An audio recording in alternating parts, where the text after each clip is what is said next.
Hello friends, welcome to Creative Medicine. In this lecture, we will learn about Mucosa. Then, which of the following take part in male genital tract development except? So, SRY gene, SOX9 and FGF9 take part in male genital development, but WNT4 does not take part in male genital development. Actually, WNT4 is actually a ovarian. It is a ovary determining gene. WNT4 is ovary determining gene is WNT4.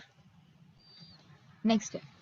Most common uterine malformations associated with renal anomalies is septate uterus.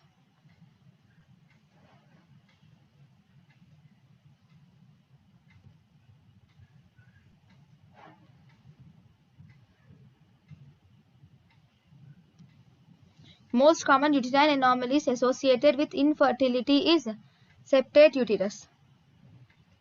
Then, thank you and thank you for watching.